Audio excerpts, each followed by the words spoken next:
कहते हैं कि बुजुर्ग नेता जो है कांग्रेस के, वो पुराने तरीकों से राजनीति करते हैं, लेकिन सवाल यह उठता है पुराने तरीके सही हैं या गलत।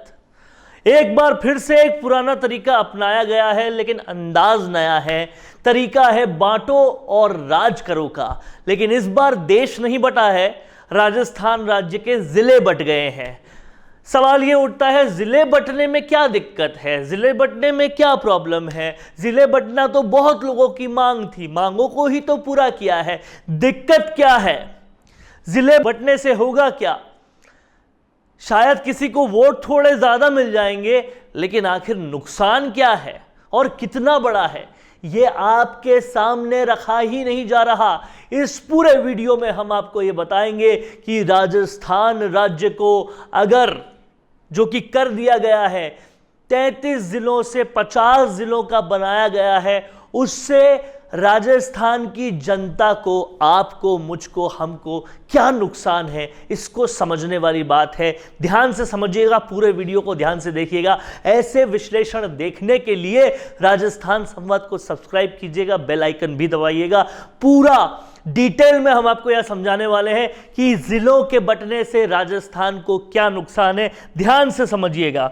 वोट पाने के लिए जब पेपर लीक पे कुछ ना कर पाए, कानून पे कुछ ना कर पाए और तमाम सारे मुद्दों पे कुछ ना कर पाए, वीरांगनाओं तक को भी यहां सेटिस्फाई नहीं कर पाए, किरोड़ी लाल मीणा के विरोध का जवाब नहीं दे पाए, षड्यंत्रों का जवाब नहीं दे पाए, सचिन पायलट के साथ ऐसा क्यों हो रहा है ये नहीं कह पाए, तो क्या किया, इलेक्शन में कुछ ही दिन बचे हैं, जिलों को बढ़ा दिया। और बहुत लोगों की मांग थी तो घोषणा वीर होते हुए एक और घोषणा कर दी। इतिहास में अभी तक इतने सारे जिले एक साथ नहीं बने थे, वो इतिहास अपने नाम कर दिए और 19 नए जिलों की घोषणा कर दी।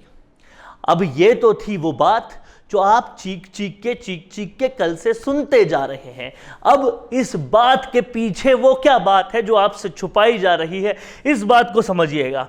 19 नए जिलों का मतलब ये है कि उसमें 19 नए कलेक्ट्रेट बनेंगे, 19 नए कलेक्टर्स होंगे, 19 नए एसडीएम्स होंगे, 19 नया स्टाफ होगा, 19 नए एसपी कार्यालय बनेंगे, पूरी तरीके से जिला न्यायालय बनेंगे।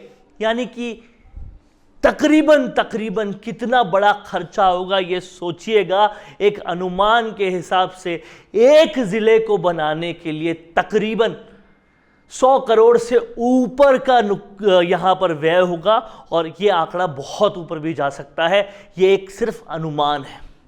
इतना पैसा खर्च होगा, 19 जिले बनाएंगे तो कितना पैसा खर्च होगा यह सोचिएगा। अभी की वस्तु स्थिति राजस्थान की क्या है यह मैं आपको बताता हूं। राजस्थान पर तकरीबन 5 लाख करोड़ का लोन है। आप में हर कोई कर्जदार है। यह जिले बनने से पहले का आंकड़ा है, जिले अभी तक कागज में बने नहीं है। हर किसी पर लगभग, अगर इसको व्यक्तियों में बांटा जाए, 50,000 रुपयों से बहुत ज्यादा का लोन है। 5 लाख करोड़ का लोन केवल राजस्थान सरकार पे है और प्रति व्यक्ति लोन अगर बढ़ता है तो वो 50,000 रुपयों से भी ज्यादा है प्रति व्यक्ति पर। यानी कि आप सोचिए कि वो गरीब जिसको एक वक्त की रोटी नसीब नहीं होती, उसको पता भी नहीं है उसके ऊपर कितना लोन है। अब जरा सोचिए कि ये लोन उतरेगा कैसे। घोषणा तो आपने कर दी, एक दिन में तो ये काम होगा नहीं, होगा जब तक शायद दूसरी सरकार आ जाएगी, भुगतेगा कोई और, आपको क्या फर्क पड़ेगा। आपने तो घोषणा कर दी ताकि कुछ लोग खुश हो जाएंगे, आपको घोषणा वीर समझ लेंगे और शायद वोट दे दे। लेकिन राजस्थान पर क्या असर पड़ेगा ये सोचिएगा। अब आप सोचते होंगे सरकार लोन लेती है तो ले, हमको क्या फर्क पड़ता है। सरकार कुछ पैसा नहीं कमाती, केवल आप और हम कमाते हैं। जो टैक्स देते हैं उस टैक्स से ही सरकार ये सारा लोन पे करती है, सड़क बनाती है, विकास करती है, ये सब काम करती है। अब जरा सोचिए राज्य सरकार के पास पैसा कहां से आता है। राज्य सरकार के पास पैसा आता है पेट्रोल की कीमतों से, जो कि पेट्रोल पे लगने वाले टैक्स से, फ्यूल पे लगने वाले टैक्स से, और इसी वजह से राजस्थान दूसरा राज्य है जहां पर पेट्रोल सबसे ज़्यादा महंगा है। एमपी में शायद सबसे ज़्यादा महंगा है, उसके बाद राजस्थान में सबसे ज़्यादा महंगा है, क्योंकि राजस्थान सरकार ने टैक्सेस ही इतने लगा रखे हैं। मैं आपको थोड़ा और समझाऊं तो आपको समझ में आएगा कि दिल्ली में करीब 90 रुपए लीटर पेट्रोल है और राजस्थान में क्या है आप जानते हैं। ये जो मार्जिन है प्रति व्यक्ति से सरकार इसलिए वसूलती है ताकि ये सारा पैसा बना सके इन लोन्स के लिए। दूसरा बड़ा पैसा आता है शराब से। राजस्थान का गांधी कहा जाता है, लेकिन शराब आज देखिए जयपुर में, राजस्थान में निकल के हर 5वीं 6ठी दुकान, 7वीं 8वीं दुकान आपको वही मिलेंगी। और कहीं ना कहीं ये शराब व्यापारियों के लिए भी नुकसान का सबब है। बहुत महंगी बिडिंग और बहुत महंगे टेंडर के बाद वो मिलती है, उतना प्रॉफिट निकलता ही नहीं है, लेकिन पैसा जिसको मिलता है वो है सरकार। तो यहां आम आदमी की जेब खाली होती जा रही है, मिडिल क्लास खत्म होता जा रहा है। लेकिन 19 जिले बना दिए, घोषणा इसलिए कर दी क्योंकि चाहे बेरोजगार हो उनको रोजगार दिया नहीं जा रहा। रोजगार के लिए जो पेपर होते हैं वो लीक हो जाते हैं, तबादलों में रिश्वत के सरेआम आरोप लगाए जाते हैं। आपके एसओजी के बड़े बड़े अधिकारी रिश्वत लेते हुए कहते हैं कि ऊपर तक पैसा देना पड़ता है। अपराध के मामले में नंबर 1 है, इतने ज्यादा अपराध, इतने ज्यादा महिला अपराध हो रहे हैं, उसको रोकने के लिए कुछ नहीं कर पा रहे। पुलिस संभल नहीं रही, रिश्वत संभल नहीं रही, भ्रष्टाचार संभल नहीं रहा, पेपर लीक संभल नहीं रहा, रोजगार दिए नहीं जा रहे, और 19 नए राज्य बना दिए। क्यों? क्योंकि कहीं से तो वोट मिल जाए, बांट दो राज्यों को, बांट दो जिलों को और फिर राज कर लो। यहां पर समझने वाली, सोचने वाली बात यह है, राजनीति की क्या गणित लगाई हुई है, यह समझने वाली बात है। कहीं पर ऐसे लोग भी हैं, ऐसे विधायक भी हैं जो शायद अभी कांग्रेस में नहीं है, लेकिन उनके कांग्रेस में आने का पूरी तरह से सबब लगता है।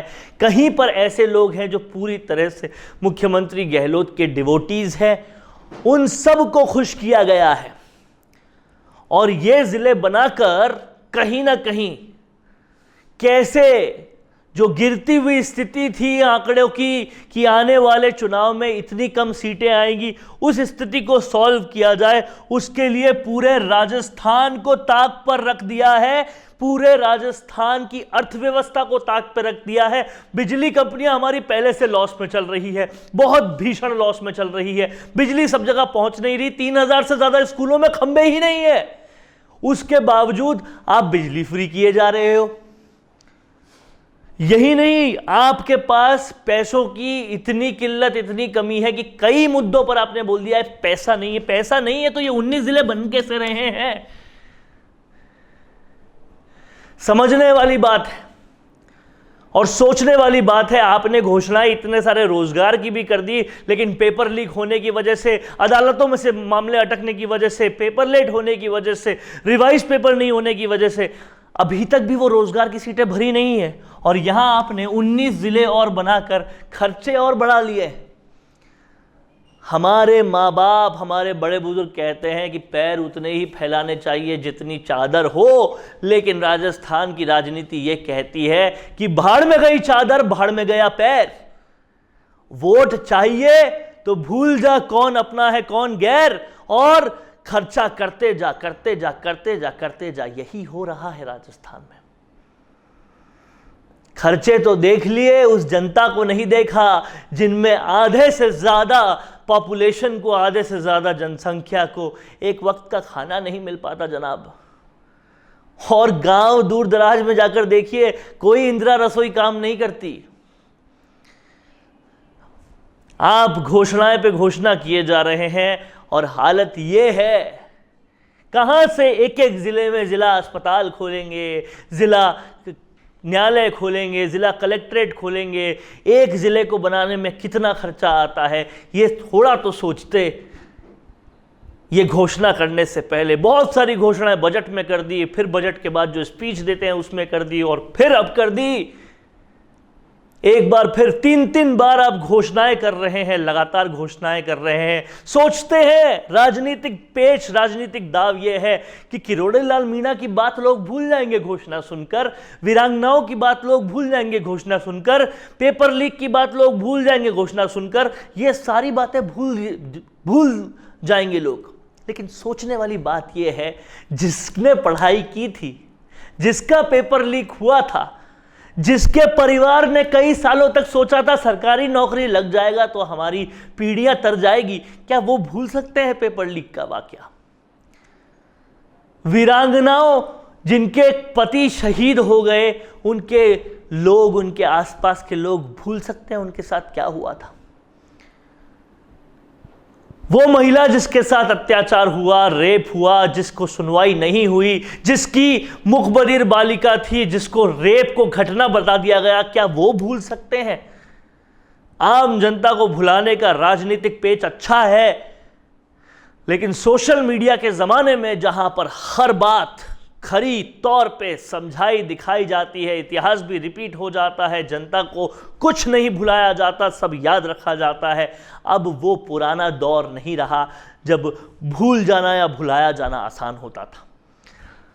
वो किरोड़ी लाल मीणा जो हक के लिए लड़ते रहे, पेपर लीक वालों के, सीएचओ वालों के, बेरोजगारों के, वीरांगनाओं के, वो आज दिल्ली में अपनी तबीयत से लड़ रहे हैं। क्या उनके संघर्ष को भूल जाएगा राजस्थान? वो सचिन पायलट जो कार्यकर्ताओं को, लोगों को किसी भी तरीके से इंसाफ मिले उसके लिए लड़ते रहे, क्या उनकी कुर्बानियों को भूल जाएगा राजस्थान और केवल ऐसी घोषणाओं को याद रखेगा जिसका कोई मतलब नहीं है, जिसमें केवल राजस्थान का खर्चा ही बढ़ना है, हर आदमी पे कर्ज ही बढ़ना है, स्टेट कंगाली की पूरी दशा पे जाने वाला हमारा राज्य है, उसको और भार बढ़ाते जा रहे हैं। लेकिन ये चीजें आम आदमी समझता नहीं है, ये सोचकर आप किए जा रहे हैं।